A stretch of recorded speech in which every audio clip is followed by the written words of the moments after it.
Olá, esse é o Sobral News em Debate, um programa das organizações INTA. Você poderá acessá-lo em podcast em www.intec.edu.br. Acesse então lá o nosso link e deixe sua mensagem, perguntas, e você poderá também acessar os nossos programas antigos. No programa de hoje nós temos aqui o Dr. Carlos Hilton, secretário de Saúde e Ação Social do município de Sobral.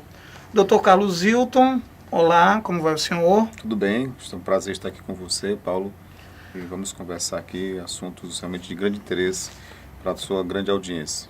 Dr. Carlos Hilton, o objetivo desse programa, na verdade, é levar ao grande público, fazer repercutir ao grande público o jornal Sobral News. Nós estamos trazendo, desde a última semana, do dia 19, 18, começamos uma série de reportagens sobre acidentes em Sobral envolvendo motocicletas, né? E a primeira pergunta que eu gostaria de fazer ao senhor, enquanto secretário de Saúde e Ação Social aqui do município, é a seguinte: em pouco mais de 10 anos morreram somente no nosso país, aqui no Brasil, mais acidentados por motos do que pessoas vítimas na Guerra do Vietnã. Podemos afirmar que o problema já é um problema de saúde pública? Com certeza, a motocicleta ela vem se tornando um grande problema de saúde pública. O trânsito, por si só, ele já representa um enorme problema para a saúde pública. E eu considero, Paulo, não só no Brasil, mas esse é um evento mundial. A expansão a disputa de espaços, podemos dizer assim, entre os veículos, e destacadamente a motocicleta, com as pessoas.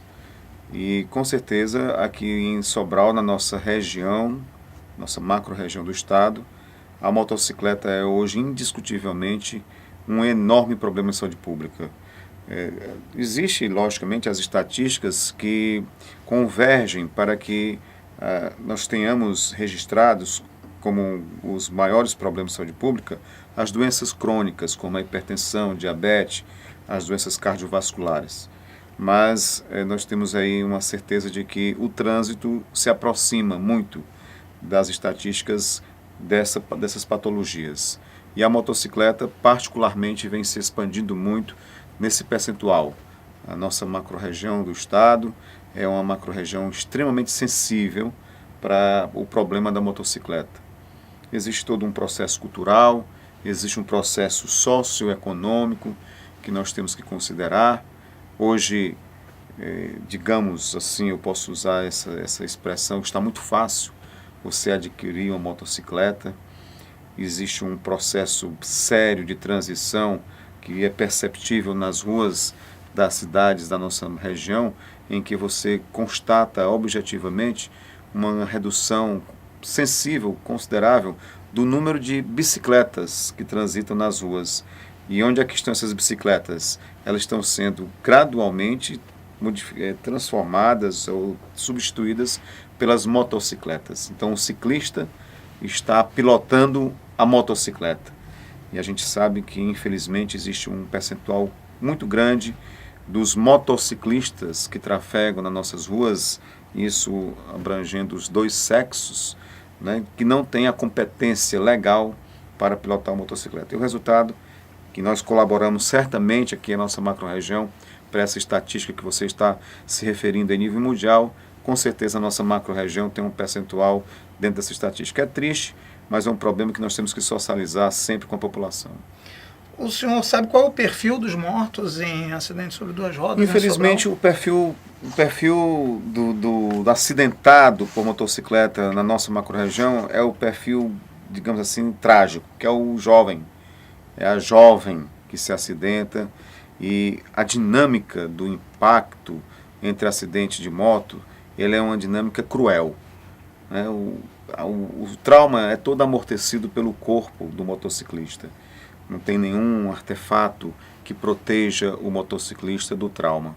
E, infelizmente, o perfil prioritário do acidentado por motocicleta é o jovem e a jovem, que estão, na grande maioria das vezes, envolvidos naquele cenário da triste associação entre o álcool e a motocicleta.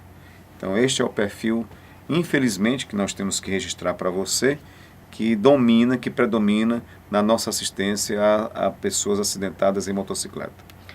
Bom, já que o senhor está falando de álcool aqui, parte dos condutores habilitados que são flagrados visivelmente sob efeito de álcool respalda-se na premissa jurídica de que nenhum suspeito deve cometer infração que deva produzir provas contra si mesmo, né? Então, devido a isso, essa pessoa se nega a realizar o exame de alcoolemia, que mede um nível de álcool no sangue, né? Conhecido popularmente como bafômetro, né? Outros optam por dirigir em vias secundárias para fugir das blitzes que eventualmente acontecem, né? Em sua opinião, como é possível mudar essa cultura do jeitinho, gerando um processo de conscientização? Isso é muito triste, eu concebo isso de uma forma extremamente, digamos, é uma irracionalidade do ser humano que se julga, entre as espécies vivas do nosso ecossistema, o ser humano se julga o mais inteligente. E eu não concordo com isso, porque nós estamos tendo sinais claros de irracionalidade na nossa sociedade. Enquanto houver essa necessidade da antipatia da lei para controlar, para que as pessoas se cuidem, nós não vamos alcançar um cenário desejado. O que é que eu quero dizer? Que infelizmente é necessária a instalação de blitz nas rodovias, nas ruas da cidade, para controlar um processo de autodestruição. E a população não aceita esse processo de fiscalização. É lógico que tem que partir da consciência de cada um que para a sua saúde, para a sua segurança, ele não pode pilotar nem uma motocicleta, nem um veículo automotor, estando ele alcoolizado. Isso é o processo da conservação da vida. Infelizmente, as pessoas não se cuidam. E aí a lei entra para que as pessoas possam se cuidar. Isso é inconcebível, na minha visão. Deveria partir da cultura própria de cada cidadão esse comportamento. Ou seja, se o jovem tem uma programação de sair pela balada da noite, pela noitada, por que ele não sai num táxi, ou então por que eles não contratam um transporte em que vários podem ir ao mesmo tempo em um mesmo veículo e depois esse veículo, no final da noite, deixar os jovens nas suas casas com seguranças? O que acontece é a persistência do jovem, é um processo de autoafirmação, talvez, né? Buscando um destaque social, ele se empoderar em uma motocicleta ou num veículo possante e se maltratar a ponto de colocar em risco a sua vida, indo para um bar, para a balada, ficando alcoolizado, drogado e depois se submeter a uma pilotagem de um veículo como uma motocicleta. Infelizmente isso é uma estatística. Você, como eu, já deve ter cruzado um triste cenário. Você andando nas rodovias e por ocasião de uma blitz, a poucos metros antes das blitz, vários veículos, carros se acumulam esperando que encerre a blitz para que eles possam continuar a viagem. Ou seja, eles estão enganando a si mesmo. Pensam eles que estão enganando a polícia, que estão enganando a lei. Pelo contrário, ali eles estão provocando uma mentira para si mesmo. Eles estão persistindo em uma atitude que a qualquer momento pode gerar um final trágico de uma vida de um jovem que esteja produzindo. Existem hoje tecnologias que são atraentes para o jovem, mas que no momento, falando assim, de um processo mesmo bem justo, constitui-se em um mecanismo de risco. O que é que eu quero dizer? Os carros hoje, uma boa parte dos carros hoje possuem os GPS. Alguns desses GPS têm uma tecnologia de avisar que está tendo uma blitz nas proximidades.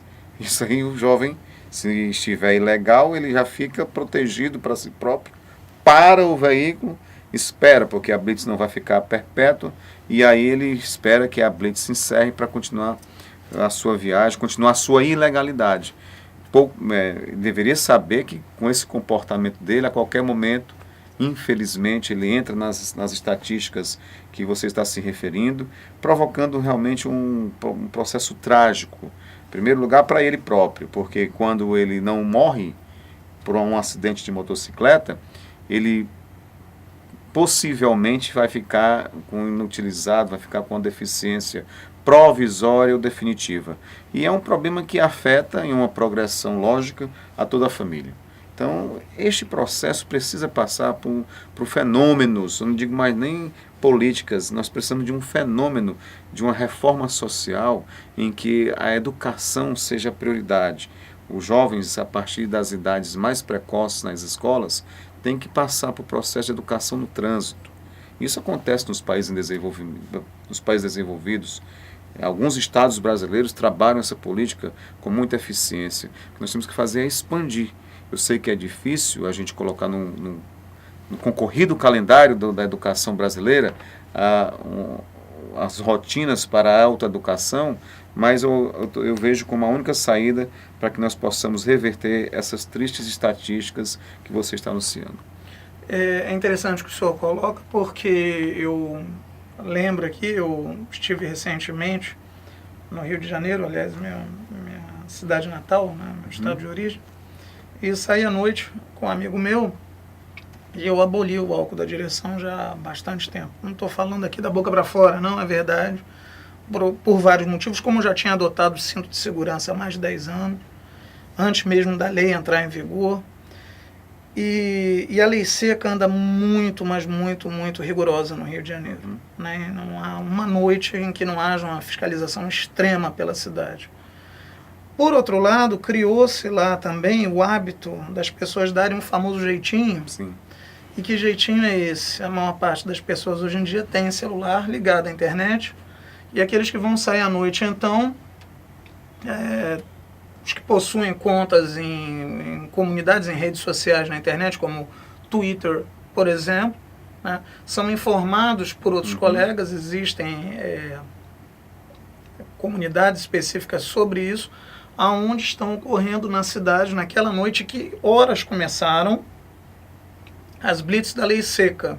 Porque ele já tem uma estimativa, a partir do momento que começa, de que horas vai terminar. Sim. Então, as pessoas evitam de passar durante aquele período. Há uma rede de informação em torno disso. Exatamente. Né? O que faz com que as pessoas evitem ou de passar por aquele lugar, ou esperem, saiam de casa antes do começo e depois do fim da lei seca. Né? É a mentira para si mesmo. Né? Eu tenho um filho de 18 anos que já está se habilitando para a sua carta de motorista. E o meu diálogo com ele é muito direto, né? E ele, graças a Deus, está, digamos assim, evoluindo nessa nossa intenção da sua educação. Ele, quando sai com os amigos dele, ele tem a consciência de que tem que ir de táxi. Os amigos também têm a consciência. Então, mostra para mim que se nós tivermos um diálogo frequente, até procurando uma corresponsabilização, você alcança a participação. O que não dá mais para continuar é nessa convivência dramática das nossas rotinas com a perda de entes, de jovens em idade produtiva, que por uma irresponsabilidade, uma irracionalidade, submetem-se aos riscos que nós sabemos do trânsito, e aí, por um segundo de descuido, um segundo você decidiu uma vida, aí ele realmente tem a sua vida interrompida. Isso a gente tem que ter uma revolução, uma resistência para esse fenômeno. Não adianta mais, não dá mais para a gente continuar vendo de uma forma progressiva a sociedade em processo de autodestruição, jovens passando por esse processo de autodestruição. Então, o que você fala, isso é uma irracionalidade que eu conceituo. O cidadão está mentindo para si mesmo. A lei é antipática quando ela é aplicada. Ninguém, vou dizer ninguém porque seria um 100% no meu percentual, mas a grande maioria das pessoas não aceitam a aplicabilidade da lei, mesmo quando estão errados. Difícil é aquela pessoa que admite o seu erro, né, principalmente no trânsito. Se o guarda municipal, se o fiscal do trânsito, se a polícia rodoviária cumpre a lei em benefício da saúde da população, eles são maltratados verbalmente, buscam-se as influências para que aquele processo tenha as suas reversões. Isso, graças a Deus, aqui em Sobral, isso está praticamente extinto por causa da seriedade das pessoas que trabalham no trânsito de Sobral. Eu sou um defensor disso. E aí a gente tem que ter também agora um comportamento social, porque nós nunca vamos ter, Paulo, um contingente proporcional de fiscais, de guardas de trânsito, de policiais rodoviários, estaduais ou federais. Nós nunca vamos ter um contingente proporcional à grande demanda. Nunca vamos ter. Vai precisar que haja o autocuidado. Então, o que você fala aí é uma realidade que a gente constata no dia a dia, nas nossas caminhadas, nos nossos percursos, não só em estradas aqui na nossa região, como em estradas também em outras regiões do estado e do Nordeste do Brasil. Doutor, aqui no interior do Ceará, a frota de motos é de cerca de 620 mil unidades. O número de condutores habilitados, no entanto, é de apenas a metade, cerca de 310 mil. Nós sabemos que hoje em dia obter a CNH, a Carteira Nacional de Habilitação, é algo muito difícil também. Muito né? difícil. Um cidadão de origem pobre, que viva com um salário mínimo, e muitas vezes até com menos do que isso, é mais fácil ele conseguir obter o veículo do que a própria carteira, para a gente observar como é contraditório o processo. Né? O que deveria ser a lei, respeito à lei do ir e vir, Sim. ou seja, a obtenção da CNH, acaba se tornando um direito cerceado.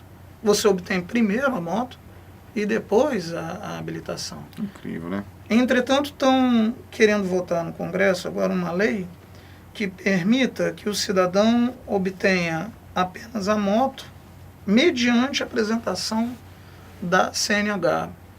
Ou seja, ele precisa, ou alguém da família, alguém que está comprando a moto, precisa possuir a carteira para poder comprar a moto.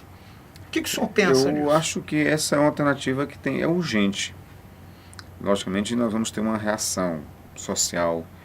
Isso vai precisar de muita coragem política também por parte dos governantes. Como eu estou lhe falando, nas cidades você está tendo uma redução substancial do número de bicicletas. Você tem hoje veículos com motor de 2 rodas, que de acordo com o seu porte, é obrigatório ou não a apresentação da carta de habilitação. Você tem hoje as motos menos possantes, que o cidadão pode pilotá-la sem habilitação. Mas isso não é um condicionante para que o cidadão busque a sua habilitação. Porque está muito fácil hoje você comprar um veículo de 2 rodas ou motocicleta. E que você falou aí, esse percentual é a causa do nosso problema. Para você pilotar uma motocicleta, para você dirigir um veículo, você tem que ter um amadurecimento psicotécnico. Um jovem de 12 anos, de 10 anos, que nós temos aqui histórias de jovens de 10 anos pilotando motocicleta. Nós tivemos há pouco tempo óbitos de jovem de 14 anos, 13 anos. Ele não tem a maturidade emocional para pilotar um veículo, seja uma motocicleta ou um veículo de 4 rodas, porque precisa de um amadurecimento psicotécnico. Ou seja, esse amadurecimento ele é orgânico, ele passa inevitavelmente por uma faixa etária necessária.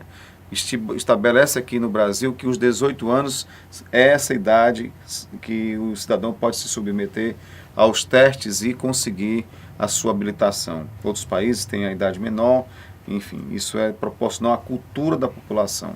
E aqui no Brasil nós temos que os 18 anos representam a idade em que o jovem pode se submeter aos testes competentes e conseguir sua habilitação, a tão desejada carteira de motorista, né? Então, eu acho que essa medida aí que está sendo planejada em nível de Congresso Nacional, ela é uma medida lógica. uma medida lógica que a sociedade tem que aceitar, sabendo que isso é um instrumento para a proteção das vidas e que eu espero que isso seja urgente, porque senão nós vamos viver ainda um processo de mudança de gerações, mas acompanhando essas mudanças de gerações, nós vamos continuar com essas estatísticas indesejáveis que assolam os nossos jovens. Doutor, e falando especificamente, retornando agora à questão de Sobral, né? Qual é o fluxo de acidentados aqui em Sobral por duas rodas? O senhor já teria alguma estimativa, fosse por dia, semana, mês, fim de semana? Permita, o processo ele é progressivo, perigosamente progressivo. Em 2011 nós tivemos uma média de 3,18 acidentes de moto por dia aqui em Sobral. Em Sobral, só no município de Sobral. Só no município de Sobral? Só no município de Sobral. 3 Contando os distritos também? Só na sede do município. Na sede do município. Só na sede do município. 3,18 acidentes de moto por dia. Hoje nós já estamos com 4 acidentes por dia. Nós estamos com uma média de 350 internações por mês na Santa Casa de Sobral por conta de acidente com motocicleta. 350 internações por mês. Isso é uma média, porque dependendo da sazonalidade você tem esse índice aumentado. Cada internação tem um custo considerável para o sistema de saúde de Sobral. Um cidadão acidentado de motocicleta, ele é um politraumatizado. Repetindo aqui, porque a dinâmica do acidente de motocicleta ela é cruel. O cidadão que se acidenta num veículo, ele tem um aparato de ferro, de flandagens, de couro, que protegem o trauma, o impacto. O cidadão com motocicleta, eu posso dizer que o para-choque é a testa do motoqueiro, né? Então, é indireto o impacto. Outro fato de grande interesse para a população é que até pouco tempo nós tínhamos uma priorização, uma predominância, quase que na exclusividade, do autoacidente, ou seja, o cidadão caía com a motocicleta, ou então do acidente da moto com carro. Hoje não. Hoje nós temos uma incidência extremamente perigosa do chamado acidente moto com moto. Aí são 2 graves no acidente. Porque quando era o autoacidente, o cidadão caía sozinho, ele estava só ele sendo traumatizado. Quando era com o carro, geralmente só o motociclista sai traumatizado. E agora é moto com moto. Todos sabem aqui da nossa rotina triste de óbitos que acontecem por ocasião de acidente de moto com moto há pouco tempo. Aqui na nossa região aqui de Sobral, na nossa zona urbana, na Avenida da Universidade, nós tivemos um acidente entre 2 jovens com motocicleta, as 2 faleceram. 2 adolescentes em motocicleta. Moto com moto. Então, o impacto é direto. Não tenha dúvida que o cidadão tem uma possibilidade extrema do politrauma. E o politrauma, o custo é extremamente alto para o sistema de saúde, Sobral. E nós não recebemos, Paulo, isso é que é o doloroso enquanto gestão de saúde, porque seria interessante que a cada motocicleta nova nas ruas de Sobral, nós recebêssemos uma receita adicional nos recursos da saúde para poder trabalhar um aspecto preventivo daquele novo motociclista. No entanto, infelizmente, o subfinanciamento é crítico da saúde pública brasileira. Você está vendo aí a superpopulação de motocicletas crescente a cada dia, mas na contrapartida nós não temos nenhum recurso a mais nos cofres do sistema de saúde. Então nós temos que manter uma receita congelada para uma demanda aumentada. Isso daí é doloroso enquanto gestão e insuportável, podemos dizer assim. Se nós continuarmos dessa forma, a motocicleta vai quebrar os sistemas públicos de saúde no Brasil. Não é só em Sobral. Fortaleza está vivendo drama. São Paulo está insuportável a disputa dos espaços entre veículos e motocicleta. Os chamados corredores ocupados pelos motociclistas são atraentes. Logicamente, a gente sabe do perfil do transporte. É um transporte que tem um custo mais barato, é um transporte que tem uma versatilização maior, Ou seja, o cidadão chega mais rápido no seu destino, é mais econômico, é né? econômico, é mais fácil estacionar, mas precisa de um processo de educação. Eu ouvi uma reportagem hoje na televisão, em São Paulo, em que um cidadão com motocicleta, que se ele estando com a velocidade aproximadamente 60 quilômetros, para frear a motocicleta completamente, ele precisa de mais de 20 segundos no processo de freio, para que ele freie tranquilamente. Porque se ele frear de uma vez, ele derrapa e cai. Isso com 60 quilômetros. Nós temos hoje uma velocidade média das motocicletas de 80 quilômetros nas ruas de São Paulo, nas ruas de Fortaleza. E aí o tempo de freio, de estabilização da motocicleta, ultrapassa os 30 segundos. Ou seja, ele passa meio minuto querendo controlar a motocicleta e não consegue parar. O resultado é um impacto, seja em outro veículo, seja no carro, seja num muro, numa árvore. Então é essa questão que as pessoas têm que se educar. No aspecto legal, eu não sou autoridade no trânsito, mas no aspecto legal, uma motocicleta tem que ocupar o mesmo espaço que um carro. Ou seja, nós temos que visualizar uma motocicleta, fazer uma visualização de que ali eu tenho um espaço de um carro. E o que é que a gente percebe? Você para num sinal aqui em Sobral, com poucos segundos você está com 20 motocicletas do seu lado, tudo emparelhado uma da outra. Ao tempo de queimar a batata do motoqueiro na motocicleta do outro. Essa é a situação, né? Então isso é crescente. Em qualquer sinal de Sobral que você pare, com poucos segundos, você tem ao seu lado uma montanha de motocicletas. Tudo emparelhada. Na verdade, pela lei, o que é que deveria acontecer? Um ficar atrás da outra, respeitando o espaço, porque tem o mesmo espaço no carro, e aí não tem o emparelhamento. Então essa confusão, é essa confusão quem gera todos esses fatos que você está se referindo, e eu parabenizo aqui a você e a sua equipe por esse estudo, porque nós temos que socializar com a população, nós temos que passar à população esses fatos, e aí a população nos ajudar enquanto gestores públicos, enquanto poder público, ajudar a gente a cuidar da gente mesmo, da nossa sociedade.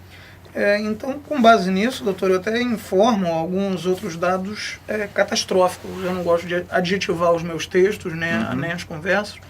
O jornalismo não costuma permitir muito isso, porque procura imparcialidade. Mas, de qualquer maneira, quando nós temos dados que são alarmantes, eu não vejo outra forma de dizê-los que não adjetivando realmente o texto. Por exemplo, de 1996 até agora, houve um aumento de 1.300% no registro de mortos sobre duas rodas. E a região em que mais morrem condutores de motocicletas no Brasil é a região Nordeste, né? Então, a gente começa a observar outros fatores que são fatores de ordem sociocultural também, né? A Carteira Nacional de Habilitação, por exemplo, se nós pensarmos na carteira popular, ela ainda é muito burocrática. Porque para a obtenção da carteira popular, as pessoas devem estar matriculadas na rede pública há mais de 6 meses, serem inscritas no programa Bolsa Família ou serem egressas do sistema penitenciário. Além disso, é difícil para aqueles que desejam obter a CNH ir a alguma cidade polo para passar por todo o processo. Exame de legislação, aulas teóricas, exames médicos e exame de rua. Sim. Agora o senhor imagine, né? Cidades vizinhas em que você não tem Detran. As pessoas têm que vir a Sobral, passar por isso tudo e gastar R$800 na obtenção de uma CNH para moto. Sim. Sem contar um outro fator. Elas compram a moto através de um consórcio ou financiam pagando, às vezes, menos de R$150 por mês para obtenção daquele veículo. Ou seja, é totalmente desproporcional, como nós dissemos agora há pouco, né? O custo de uma habilitação e o custo de um veículo em duas rodas, né? E alguns outros fatores que são importantes a gente lembrar, como, por exemplo, em cidadezinhas pequenas que eu frequento e já frequentei por conta de trabalho, você observa que o lazer se resume ao quê? Sentar em algum bar, em algum boteco e beber. Você, muitas vezes, e Sobral é uma rara exceção por ser uma cidade polo regional, né? Você acaba sentando-se em um bar, pede uma bebida, né? E fica ouvindo música, né? E eu, como, entre aspas, estrangeiro, né? A mim me chamou a atenção, o bom de ser estrangeiro é um pouco isso. É o que nós chamamos na antropologia de alteridade, né? Se deixar impregnar pelo outro também, né? Pelas coisas do outro. Ao ouvir o forró local, me chamou muita atenção como a maior parte das letras das músicas trata do consumo de álcool, né? Então o álcool está muito presente no imaginário das pessoas, né? Beber até cair, beber, cair, levantar, né? Quer dizer, isso faz parte de todo um processo. E as festas, normalmente, elas giram em torno, né, da bebida, da dança, como em muitos lugares, né? Em todos os lugares do Brasil, diria eu. Mas efetivamente o álcool ele tem esse papel também, né? Que é um papel de lazer também, né? Agora, doutor, tratando ainda da legislação, a legislação pode aceitar, agora estão querendo votar isso no Congresso Nacional, filmes como provas de estado de alcoolismo substituindo os testes químicos. Como profissional da área de saúde, o senhor já tem conhecimento disso? E como o senhor encara a questão do ponto de vista ético? Sim. O filme serve para isso? Você presta esse papel? Em primeiro lugar, eu quero concordar com você nas suas observações. Me preocupa muito esse cenário que a gente vive na grande maioria das cidades, principalmente as cidades do interior, em que a opção para a juventude é beber, beber e beber. Né? Você não tem cultura, o jovem não é estimulado para atividade física, o jovem não é estimulado para uma leitura. Então, isso, tanto o jovem quanto a jovem. O consumo de álcool hoje, eu fico impressionado como está alto nas adolescentes. Nas adolescentes. Jovens de 13 anos. Então, qual é a opção que tem?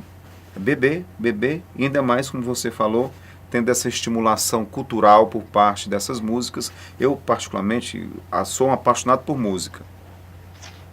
Sou um pouco de músico, tenho uma insistência pela música. Me arrisco, tocou numa banda, né? Me arrisco ainda. De vez em quando? Temos a banda aí, a banda está guardadinha. Né? A qualquer momento ela pode sair novamente na cidade. O senhor gosta de Beatles? Beatles. Mas como estou lhe falando, não tem limite a música, mas eu defendendo essa tese, eu não concordo de maneira alguma com essas ridicularidades de composições que incentivam a autodestruição. Beber, cair, levantar. Né? Que termo pobre isso daí. Estimular o jovem para poder consumir o álcool de uma forma exagerada, porque o cidadão, para beber e cair, ele tem que literalmente quebrar a capa. Não é assim? Se vai cair, porque vai quebrar a capa. Então ele espera para levantar de novo e vai beber de novo. Isso estimula. E as crianças, na idade mais precoce, ouvem essas músicas. Eu tenho uma filha de 4 anos, que ela canta essas músicas. Porque a coleguinha mostra para ela. Então ela cresce, Paulo, vizinha a essa cultura. Então como é importante que a família trabalhe isso aí. Eu também sou defensor da tese de que afirma que, se você imaginar todos os problemas da humanidade, a raiz do problema é a casa do cidadão. Se a casa não é atraente para o jovem, o bar vai ser atraente. Se a companhia do pai, da mãe não é atraente, a companhia das pessoas, e as pessoas às vezes são perniciosas para a sua individualidade, vai ser a atração para a jovem e para o jovem. Então essa estatística que você fala, eu também comungo com você, tá certo? E acho que nós temos que ter uma reforma competente para mudarmos esse quadro.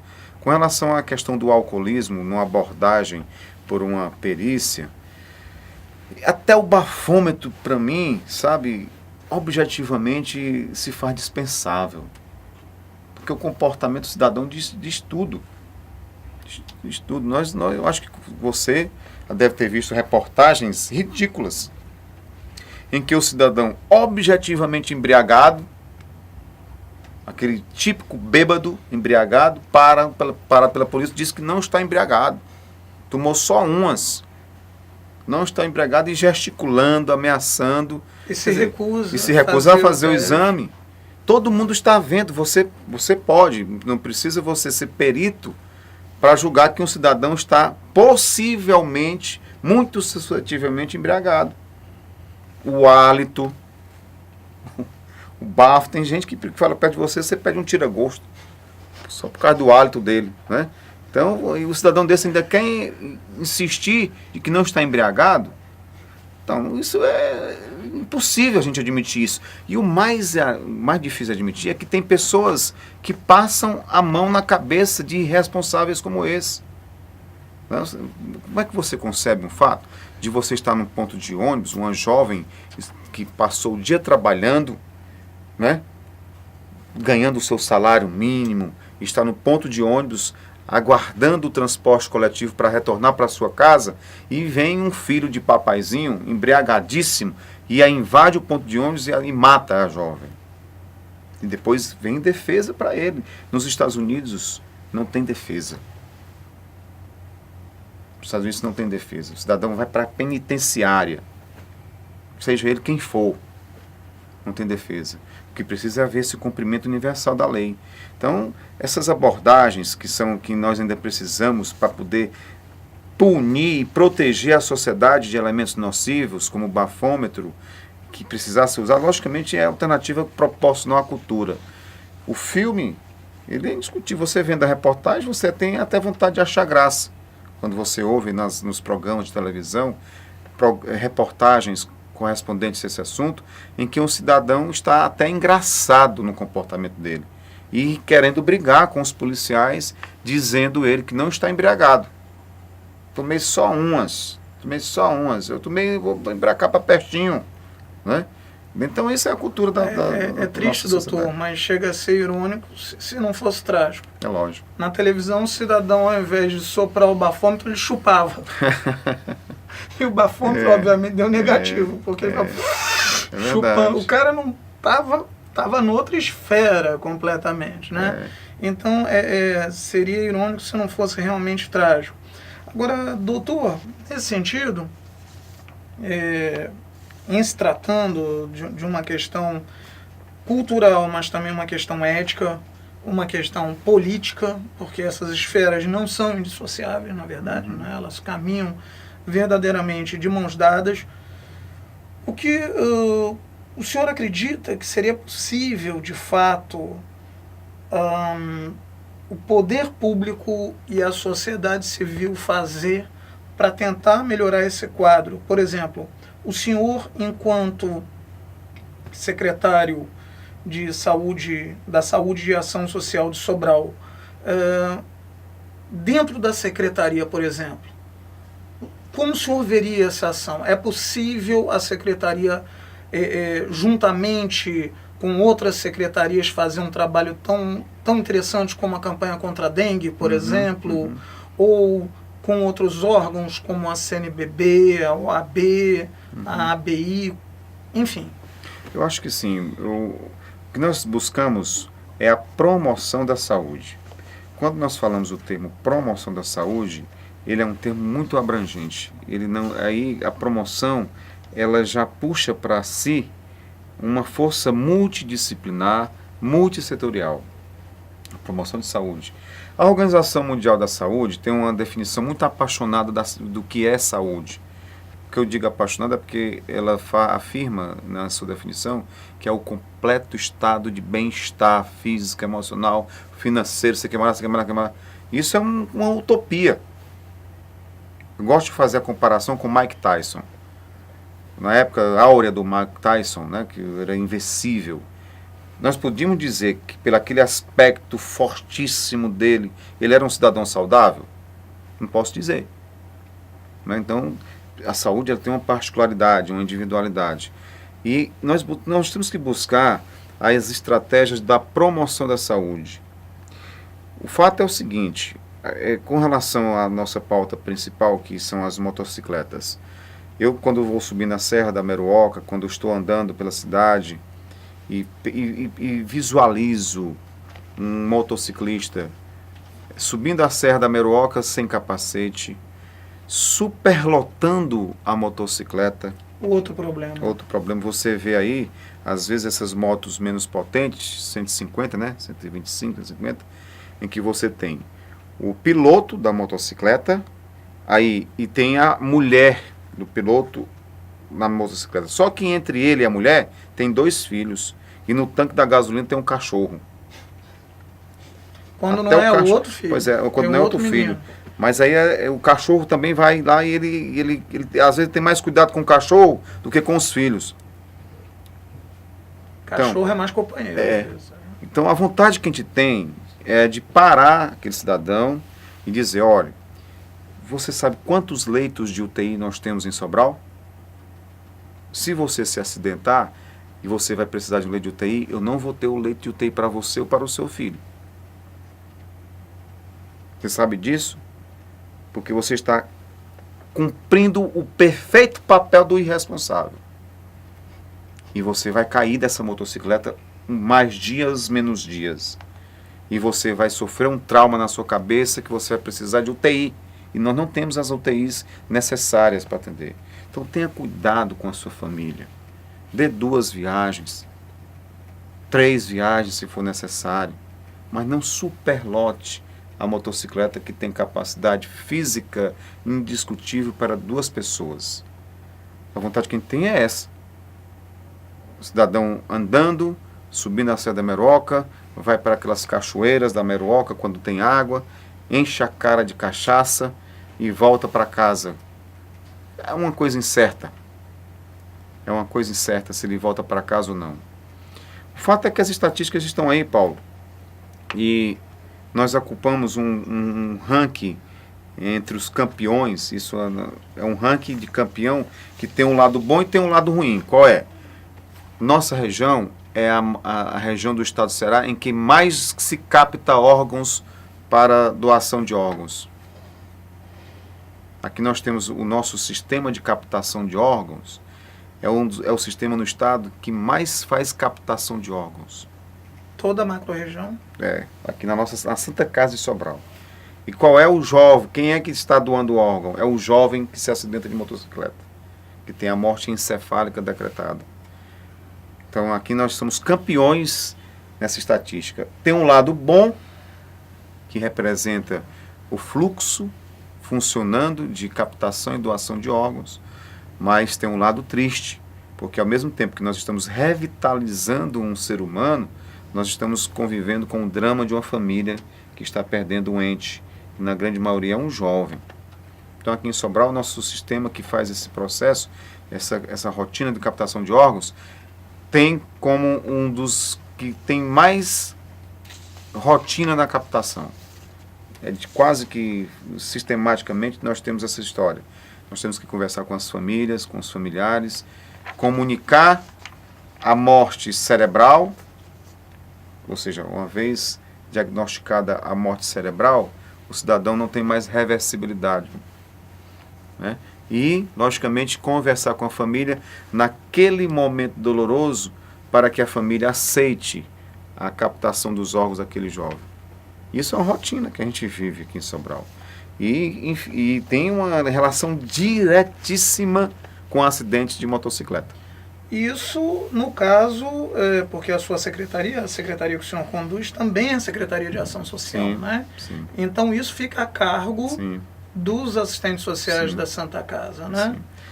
A gente convive exemplos muito tristes aqui em Sobral. Nós temos um centro de reabilitação aqui em Sobral.